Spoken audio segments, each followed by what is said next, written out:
ಮುಂದೆ ಈ ರೀತಿಯಾಗಿ ನಾಟಕ ಮಾಡ್ತಾನೆ ಅಂತಾದ್ರೆ ಬದುಕುವ ದಾರಿ ಕಂಡುಕೊಂಡಿದ್ದಾನೆ ಅನ್ನೋದ್ರಲ್ಲಿ ಯಾವ ಅನುಮಾನವೂ ಇಲ್ಲ. ಹೌದು, ಹೇಳುದಂತದ್ದು ಹಾಗೆ ಹೀಗೆ ಅಲ್ಲ. ನೋಡು, ಪ್ರಾಯ ಪ್ರಬುದ್ಧರಿದ್ದಾನೆ. ಹಾಗಾದ್ರೆ ನನ್ನನ್ನು ನೋಡಿದ್ರೆ ಏನು ಅನಿಸುವುದಿಲ್ಲ ಅಂತ ಆದ್ರೆ ನೋಡ್ಲಿಕ್ಕೆ ಚಂದ ಚಂದವೇ, ಒಳಗೆ ಎಂತದ್ದು ಇಲ್ವ, ಟೊಳ್ಳು ಅಂತೆಯ ಅಷ್ಟಲ್ಲದೆ ಮತ್ತಿನ್ನೆಂತದ್ದು. ನೋಡುವುದಕ್ಕೆ ಗಂಡಾಗಿದ್ರೆ ಸಾಲದು, ಮೀಸೆ ಅದು ಮುಖದ ಮೇಲೆ ಇರುವುದು ಮೀಸೆ. ಮೀಸೆ ಹೇಗಿರ್ಬೇಕು ಅದಲ್ಲ ಮೀಸೆ. ಮೀಸೆ ಅಂತ ಹೇಳಿದ್ರೆ ಇದು ಒಂಚೂರು ರಕ್ತ ಬಂದ ಇದೆಂತದ ಕೈ ಹೋಗ್ತದ. ಹಚ್ಕೊಂಡಿದ್ದ ಮೀಸೆ ಹಚ್ಚಿಕೊಂಡದ್ದ. ಯಾಕಂದ್ರೆ ಮೀಸೆ ಬರ್ಲಿಲ್ಲಲ್ಲ, ಯಾರು ಹೆಣ್ಣು ಕೊಡುದಿಲ್ಲಲ್ಲ, ಹಾಗಾಗಿ ಹಚ್ಕೊಂಡ ತಿರುಗುತ್ತಾನೆ. ಒಂದು ಸ್ವಂತ ತೋರ್ಸ್ಬೇಕಲ್ಲ, ನಾವು ಮೀಸೆ ಹಚ್ಚಿದ್ರೆ ಒಂದು ಗಂಡು ಅಂತ ನೋಡ್ಬೇಕಲ್ಲ. ಕಾಣೋರಿಗಾದ್ರು ನಿನಗಿಲ್ದೇ ಇದ್ರು ಕಾಣ್ದವ್ರಿಗಾದ್ರೂ ಭರವಸೆ ಬೇಕಲ್ಲ. ಕಷ್ಟಪಟ್ಟು ಯಾರ ಹತ್ರ ಎಲ್ಲ ಬೇಡಿ ಆಡಿ ಆದ್ರೂ ಮರ್ಯಾದೆ ಹೋಯ್ತು. ಒಂದು ಮರ್ಯಾದೆ ಹೋಯ್ತಲ್ಲ. ಮರ್ಯಾದೆ ಹೋಗುದಾ? ಮರ್ಯಾದೆ ಹೋಯ್ತು ಅಂತ ಆತ್ಮಹತ್ಯೆ ಮಾಡ್ಕೊಳ್ಬೇಡ. ಯಾರ ನಾನೇ ಯಾರನ್ನಾರು ಆತ್ಮಹತ್ಯೆ ಮಾಡಿಸ್ಬೇಕು? ಒಂದು ಹೋದ್ರೇನು ನನ್ನ ಸ್ವಾಭಿಮಾನಕ್ಕೆ ಯಾವತ್ತು ಧಕ್ಕೆ ತರುವುದಿಲ್ಲ. ಒಂದು ಹೋದ ಮತ್ತೊಂದು ತಕೊಂಡ ಬೇಡ ಬಿಸಾಡೋಕೆ ನಾಳೆ ನೀವು ತಂದ್ಕೊಟ್ರೆ ಆಗತ್ತಲ್ಲ ಬೇಡ್ಕೊಂಡವರು. ಹಾಗೆ ಅವನಂತೂ ಸತ್ಯ ಒಪ್ಪಿಕೊಂಡ, ಹಚ್ಚಿಕೊಂಡು ಬಂದದ್ದು ಎನ್ನುವ ಹಾಗೆ. ಅವನ ಹಾಗೆ ನೀನು 4 ಜನರ ಎದುರಿಗೆ ಚಂದ ಕಾಣಬೇಕು ಎನ್ನುವ ಹಾಗೆ ಹಚ್ಚಿಕೊಂಡು ಬಂದದ್ದ ಅಥವಾ ನಿಜವಾಗಿ ಹುಟ್ಟಿದ್ದೆಯಾ? ನೇರವಾಗಿ ಕೇಳ್ತೇನೆ, ನೀನು ಗಂಡ ಮತ್ತೊಂದ?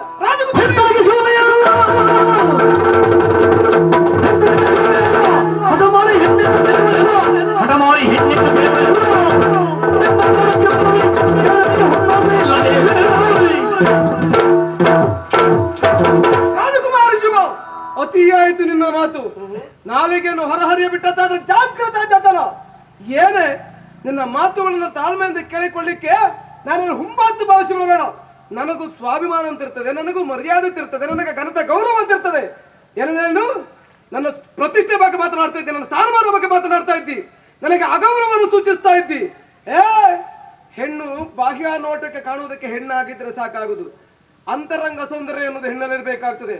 ಅದಿಲ್ಲ ಎಂದಾದ್ರೆ ಹೆಣ್ಣನ್ನು ಕರೆಯುವುದು ಹೇಗೆ ಗೊತ್ತಾ? ಗಂಡು ಬೇರೆ ಅಂತ ಕರೀತಾರೆ.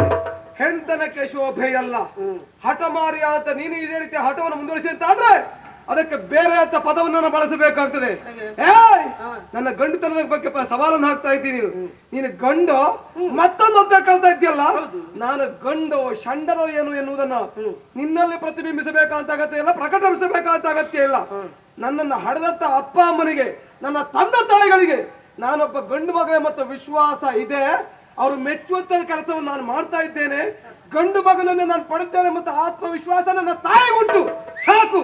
ನಿನಗೆ ನಾನು ಗಂಡು ಮಗತ್ತು ತೋರಿಸಬೇಕಂತ ಅಗತ್ಯ ಇಲ್ಲ. ಮತ್ತಂತದ್ದು ಹೇಳಿದೇನು, ಮುಖದ ಮೇಲೆ ಇದ್ದದ್ದು ಮೀಸೆ ಹುಟ್ಟಿದ್ದ ಅಥವಾ ಗಂಡು ಎನ್ನುವುದನ್ನು ತೋರಿಸಿಕೊಳ್ಳೋದಕ್ಕೆ ಬೇಕಾಗಿ ಹಚ್ಚಿಕೊಂಡು ಬಂದದ್ದ ಅಷ್ಟೇ. ಅವನಿಗೆ ಅನಿವಾರ್ಯತೆ ಇರಬಹುದು. ಅದನ್ನು ಮೀಸೆ ಅಂತ ಕರೆಯುವುದಿಲ್ಲ, ಅದನ್ನು ಜಿರ್ಲೆ ಮೀಸೆ ಅಂತ ಕರೀತಾರೆ.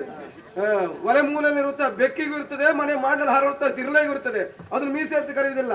ಮೀಸೆ ಅಂತ ಕರೆಯುವುದು ಚಿಗುರು ಮೀಸೆ, ಈ ಮೀಸೆ ಅಲ್ಲ. ಮೀಸೆ ಬಗ್ಗೆ ಭಾಷಣ ಮಾಡ್ಲಿಕ್ಕೆ ನಿನಗೆ ಯೋಗ್ಯತೆ ಇಲ್ಲ. ಯಾಕೆ ಕೇಳು, ಹುಟ್ಟಿ ಸಾಯೋ ತನಕ ಮೀಸೆ ಬರೆದ ಜಾತಿ ನೀವು. ಮತ್ತೆ ಗಂಡು ಮಕ್ಕಳ ಮುಖದ ಮೇಲೆ ಇದ್ದ ಮೀಸೆ ಬಗ್ಗೆ ಭಾಷಣ ಮಾಡ್ಲಿಕ್ಕೆ ಎಲ್ಲಿಂದ ಯೋಗ್ಯತೆ ಬರ್ತದೆ ಅಂತ ಕೇಳ್ತೇನೆ. ನೀ ಚಪ್ಪಾಳೆ ತಟ್ಟಬಾರ್ದು, ನಾನು ನೀನು ಒಂದೇ. ಇನ್ನೊಂದು ಮಾತನ್ನ ಹೇಳ್ತೇನೆ ಕೇಳು. ನಾನೀಗ ತಾನೇ ಅಂಗರಕ್ಷಕ ಪದವನ್ನು ಸ್ವೀಕರಿಸಲು ಇರಬಹುದು, ಹಾಗತ್ತ ಅನುಭವ ಇಲ್ಲದೆ ಹೋಗಿರಬಹುದು. ಎಂಬಲ್ಲಿಗೆ ನನಗೇನು ಗೊತ್ತಿಲ್ಲ ಅಂತ ಭಾವಿಸಿಕೊಳ್ಳಬೇಡ. ಗೊತ್ತಿಲ್ಲದೆ ಹೋದವನು ನಿಮ್ಮ ಅಣ್ಣ ಈ ನಾಡಿನ ಮಹಾರಾಜರು ನನ್ನ ಪದವಿಯಲ್ಲಿ ಅಲಂಕರಿಸುವಲ್ಲಿ ಅವಕಾಶ ಕೊಟ್ಟದಲ್ಲ. ನೆನಪಿಟ್ಟುಕೋ, ನಿಭಾಯಿಸ್ತೇನೆ ಮತ್ತು ವಿಶ್ವಾಸ ಇದ್ರದಿಂದಲೇ ನನಗೆ ಆ ಪೀಠವನ್ನು ಕೊಟ್ಟವರಿದ್ದಾರೆ. ನೀನು ನನ್ನನ್ನು ನಗಣ್ಯ ಮಾಡ್ತಾ ಇದ್ದಿ ಅಂತಾದ್ರೆ ನಾನು ಸುಮ್ಮನೆ ಇರ್ತೇನೆ ಭಾವಿಸಿಕೊಳ್ಳಬೇಡ. ನನ್ನ ಸ್ವಾಭಿಮಾನವನ್ನು ಕೆಳಗಿದ್ದೀಯ, ನನ್ನ ಸ್ಥಾನಕ್ಕೆ ಅಗೌರವವನ್ನು ಸೂಚಿಸಿದ್ದೀಯ. ನಿಮ್ಮ ಅಣ್ಣ ಮಹಾರಾಜರು ನೀನು ಹೇಳಿದ ಹಾಗೆ ಎಲ್ಲ ಕೇಳ್ಕೊಂಡು ಬಿದ್ದಿರಬೇಕು ಅಂತ ಹೇಳಲಿಲ್ಲ. ನನ್ನ ತಂಗಿಗೆ ಅಂಗರಕ್ಷಕನಾಗಿ ನೀನು ಕರ್ತವ್ಯ ನಿರ್ವಹಿಸಬೇಕು ಎನ್ನುವ ಹಾಗೆ ಹೇಳಿದ್ದಾರೆ. ಬಿಟ್ರೆ ಹೇಳಿದ್ದೆಲ್ಲ ಕೇಳ್ಕೊಂಡಿರ್ಬೇಕು ಎನ್ನುವ ಹಾಗೆ ನಿಬಂಧನೆ ನನಗೇನು ಮಾಡಿಲ್ಲ. ಈ ಕಾಲಕ್ಕೆ ನಾನು ಹೊರಡ್ತಾ ಇದ್ದೇನೆ. ಆಯ್ತಲ್ಲ ಈಗ. ಆಯ್ತಲ್ಲ, ಎಂತ ಆಯ್ತಲ್ಲ? ನೀವ್ ಹೇಳಿದೆಲ್ಲ ಕೇಳ್ಕೊಂಡು ಬಿದ್ದಿರ್ಬೇಕು ಅಂತ ಆದ್ರೆ ನಿಮ್ಗೆ ಚಾನಲ್ ನಾನು ನನ್ನದಂತ ಸ್ವಾಭಿಮಾನಕ್ಕೆ ಧಕ್ಕೆ ಬರ್ತಂತ ಆದ್ರೆ ಯಾವ ಕಾಲಕ್ಕೂ ನಾನು ಆ ಜಾಗದಲ್ಲಿ ನಿಲ್ಲುವುದಿಲ್ಲ. ನಾನು ಆಚಾರ ಆಚಾರ ಆಚಾರ ಆಚಾರ ನೀವು ಎಂತ ಆಚಾರ ಇಷ್ಟೊತ್ತಿಗೆ ಹೋಗ್ದೆ ನಾನು 3 ತಿಂಗಳು ಪೂರೈಸಿಕೊಡ್ರೆ ಆಚಾರ ನೀವು ಹಿಂಗ್ ಮಾಡುದಕ್ಕಾಗ ಆಚಾರ ಹೊರಡ್ತಾಗ್ತದೆ. ಎಂತ ಆಚಾರ ಎಂತದ್ದ? ಆಚಾರ ಯಾರು ಆ ಜಾತಿಯವರು ಅಂತ ಹೇಳಿದ್ದೆ ನನಗೆ? ಅಲ್ಲ ಯಾರು ರಾಜ್ಯದಲ್ಲಿ ಆಚಾರ ಆಗ್ಬೋದು ಎಂತ?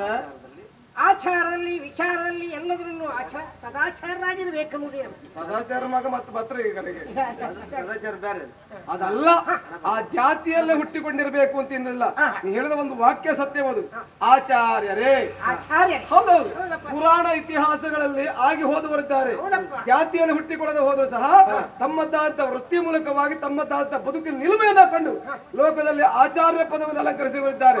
ಆಚಾರ್ಯ ಭೀಷ್ಮರು, ಆಚಾರ್ಯ ದ್ರೋಣರು, ನೋಡಿ ಆಚಾರ ನೋಡಿ ದ್ರೋಣಾಚಾರ್ಯ. ಆಚಿನವತಿ ಚ ಶಾಸ್ತ್ರಾರ್ಥಂ ಆಚಾರ್ಯ ಸ್ಥಾಪಯಿತ್ಯಪಿ ಸ್ವಯಂ ಚಾಚರತೆ ತಸ್ಮಾದಾಚಾರ್ಯ ಮುಚ್ಚತೆ. ಎಂತ ಮಾಡ್ರೆ ನೀವು ಮಾತ್ರ ಮಾತುಗಾರರಲ್ಲ, ಒಂದ್ಸಲ ಭಯಂಕರ ಮಾತುಗಾರ. ಈಗ ಹೇಳಿದ್ದನ್ನ ಹೇಗೆ ಪಟ ಪಟ ಪಟ ಹೇಳ್ತಾರೆ ನೋಡಿ. ಹೇಳಿ ಅವ್ರು ಹೇಳಿದ್ದನ್ನ ನೀವು ಹೇಳಿ. ನಾನು 10 ವರ್ಷ ನಮ್ಗೆ ಅಷ್ಟಿತ್ತು ಆಚಿ ನೀ ಚೋಚು ಯಾರು ಆಚಿನೋತಿ ಚ ಆಚಿನೋತಿ ಚ ಆಚಿ ನೀ ಆಚಿ ನೀಚ ಅಲ್ಲ, ಈಚಿಗೆ ನೀಚ ಇದು.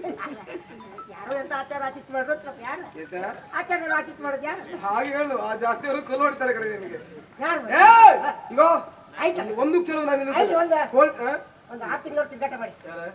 3 ತಿಂಗಳು ಪ್ರವೇಶ ಕೊಡಿ ನಮ್ಗೆ ನೀನು ಅದನ್ನ ನನಗೆ ಉಪದೇಶ ಮಾಡೋದು ಬೇಡ. ನಾನು 6 ತಿಂಗಳು 3 ತಿಂಗಳು ಮಧ್ಯದಲ್ಲೇ ಕೈ ಕೊಟ್ಟಂತ ಇತಿಹಾಸವೇ ಇಲ್ಲ. ಪೂರ್ತಿ ಪೂರೈಸ್ಕೊಂಡು ಹೋಗುವ ಮಧ್ಯದಲ್ಲಿ ನನ್ನ ಸ್ವಾಭಿಮಾನಕ್ಕೆ ಧಕ್ಕೆ ಬಂತು ಅಂತ ಆದ್ರೆ ನಾನೇ ಕೂಡ ಬರೋದು 2 ವರ್ಷದ ಈಚೆಗೆ ನೀನು ಕೊಡುವ ಸಂಭಾವನೆ ಸಾಕು, ನೀನು ಹೇಳುದು ಸಾಕು.